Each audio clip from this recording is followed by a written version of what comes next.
She didn't expect the past to hit her before breakfast. Jamie Lee Curtis woke up, reached for her phone, and saw the message that stopped everything. Robert Carradine was gone. Not just an old flame, not just another headline about a Hollywood veteran. This was the man she once called her first love. The news didn't come from a press release or a flashing banner. It came quietly, through someone who had known him just as closely. And in that instant, decades collapsed. Laurel Canyon, dirt floors, fast cars, a little girl wrapped in gauze with the brightest smile. One sentence online couldn't hold all of that. To the world, he was the actor from The Cowboys, the face from Revenge of the Nerds, a familiar presence from Lizzie McGuire. But to her, he was something far more personal, a chapter that shaped who she became. And the way their story began, it wasn't subtle, it wasn't private. It happened live on television. But before we get there, you have to understand who they were back then. Two young actors born into Hollywood royalty, sitting under studio lights, about to create a moment no one in that audience would forget. The studio lights were hot, the audience was watching, and neither of them planned to blend into the background. It was a taping of the Dinah Shore Show, packed with young second-generation actors, what people today would casually call Nepo babies. She was the daughter of Tony Curtis and Janet Leigh. He was the son of John Carradine. Hollywood bloodlines, famous last names, big expectations. But Robert Carradine wasn't interested in playing it safe that night. As they were being seated, he quietly shifted things around. Subtle, intentional. He made sure he was right next to Jamie, not across the stage, not 2 chairs down, right beside her. Then, without warning, he leaned in and kissed her, live on national television. No rehearsal, no permission slip, just confidence and instinct. You can imagine the audience reaction. Shock, laughter, applause. It felt like a scene written for a movie, except it wasn't scripted. For Jamie, it was electric, unexpected, bold in a way that felt impossible to ignore. In a room full of rising Hollywood names, he made one move that separated him from everyone else. That was the beginning. But what looked like a flashy, impulsive moment under bright lights would quickly turn into something far quieter and far more intimate. Because the real turning point in their relationship didn't happen in a studio. It happened in a hospital burn unit. His daughter, Ever, was just 3 years old. A terrible accident with hot water had left her badly injured. When Jamie walked into that room for the first time, she wasn't stepping into a glamorous Hollywood romance. She was stepping into something raw. The little girl was wrapped in gauze, fragile, bandaged, and somehow still smiling. That smile stayed with her. In that sterile hospital space, surrounded by machines and quiet tension, something deeper formed. This wasn't just about dating anymore. It wasn't about a bold kiss or television chemistry. It was about responsibility, about care, about showing up when things weren't pretty. And she did. Soon, they weren't just two young actors caught up in a whirlwind romance. They became a small, unconventional family tucked away in Laurel Canyon. Not a mansion, not some glossy Hollywood estate. A dirt-floored house. Laundry runs to the small canyon market. Carrying clothes down to the laundromat. Folding tiny shirts and socks for the first time. Learning, slowly, what partnership felt like outside of cameras and applause. For Jamie, it was her first real domestic life, of motherhood, of waking up and thinking about someone else before yourself. It was simple, almost stripped down in a way that felt grounded. Laurel Canyon in the late 70s wasn't polished or curated.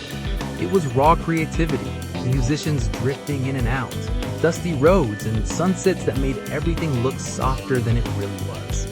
Inside that world, they built something fragile but meaningful. But calm didn't last forever, because while home life felt steady, Robert lived with one foot pressed firmly on the gas pedal. Domestic life may have slowed things down inside the house. Outside, it was a different story. Robert didn't just enjoy driving. He chased speed like it was oxygen. He was a race car driver, and that energy followed him everywhere, especially behind the wheel of his Corvette. Mulholland Drive became his playground. If you know that stretch of road above Los Angeles, you know it's not forgiving. Sharp curves, sudden drops, zero room for mistakes. And yet, he drove it fast enough to make your stomach tighten. fast enough to blur the canyon lights into streaks. Jamie would sit beside him, feeling the engine roar through the frame, the wind cutting through the open windows. Exhilarating, reckless, alive. Later, she admitted something blunt. It's a miracle we weren't killed. That was the duality of him. At home, folding laundry and laughing in a dirt-floored house. On the road, pushing limits like tomorrow wasn't guaranteed. And then one afternoon, in the middle of all that chaos, something clicked for her. The sun hit his face just right. She turned to look at him, really look at him, and the memory surfaced. Wait, were you Slim? Slim from the Cowboys? The young cowboy riding alongside John Wayne? He smiled. He was. And just like that, she realized something almost poetic. The boy she had once crushed on in a movie theater had grown into the man speeding beside her on Mulholland. Her first on-screen crush had quietly become her first real love.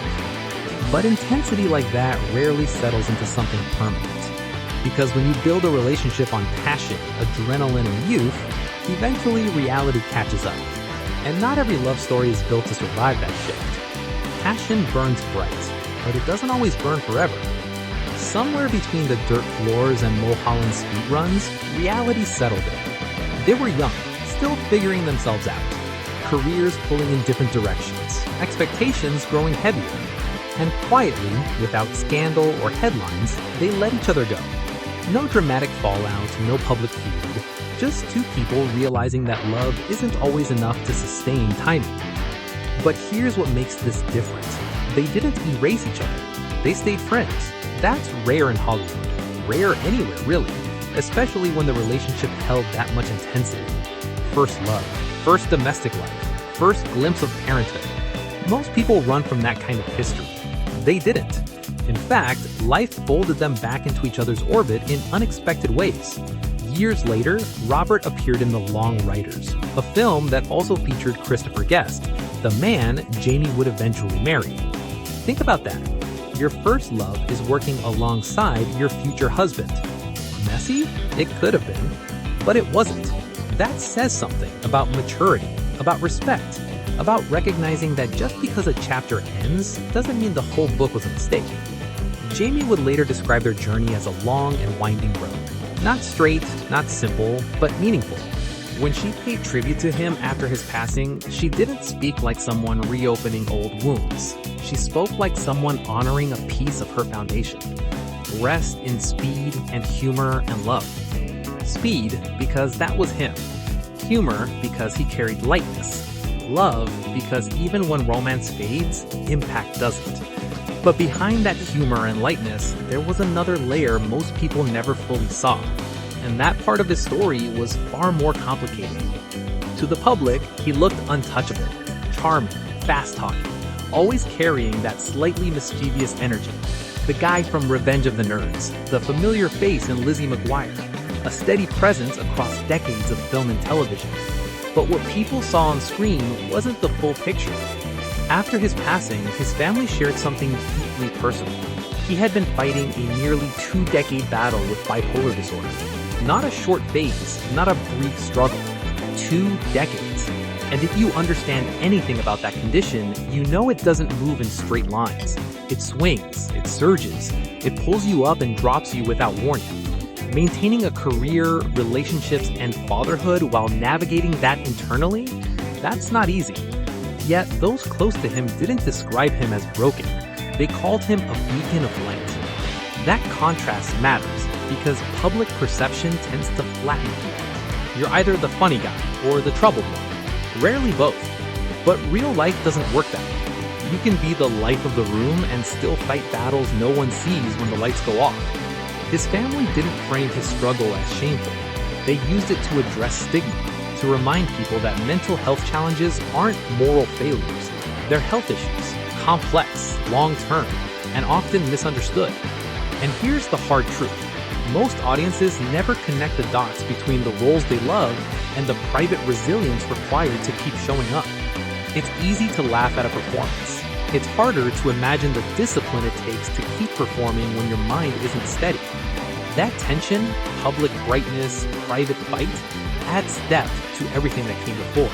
The speed, the intensity, the unpredictability. It reframes parts of his life in a way that feels more human than dramatic. But if you really want to understand who he was beyond the roles and beyond the struggle, you don't look at headlines, you look at what his daughter said next. If you strip away the films, the headlines, the nostalgia, what's left? A daughter's voice. Robert Carradine didn't write a polished press statement. She wrote from the gut. Growing up in Laurel Canyon in the 70s and 80s with a single dad, she admitted, doesn't exactly sound like the formula for stability. But then she flipped the narrative. Somehow, she said, her childhood was grounded. That's not accidental. She made one thing painfully clear. She knew he loved her, not casually, not occasionally, deep in her bones. That kind of certainty doesn't come from grand gestures. It comes from consistency, from showing up, from having your back when it matters. They were only 20 years apart in age, close enough that she joked it felt like they grew up together. Not siblings, not exactly father and child in the traditional sense. Partners, in it together. That line hits differently when you remember everything he was navigating privately. Career pressure, public identity, a long mental health battle. And still, his daughter felt secure. That's impact. Not box office numbers. Not cult classic fame from Revenge of the Nerds. Not early success in the Cowboys. Not recurring roles on television. Impact is your child saying, I turned out okay because of him. And she wasn't the only one speaking up. Melanie Griffith shared that she had once been in love with him too. Another voice from another chapter. Different time, same admiration.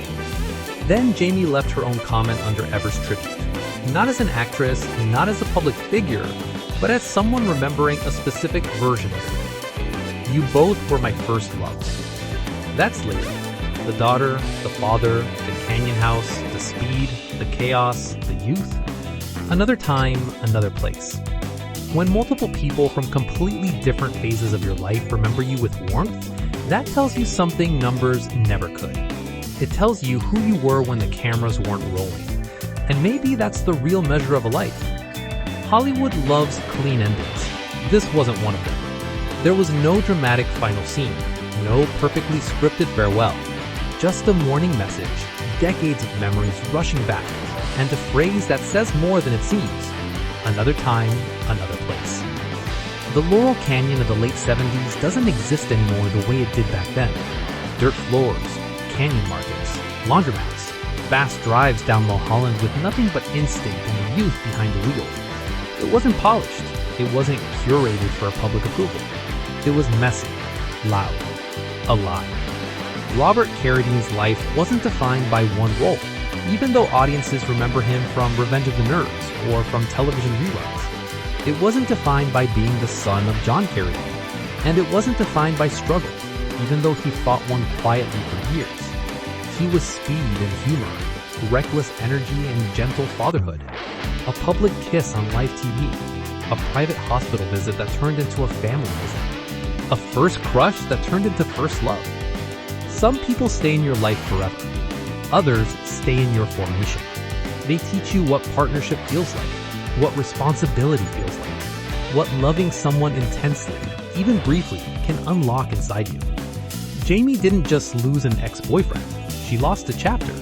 And chapters matter, because without them, you don't become who you are.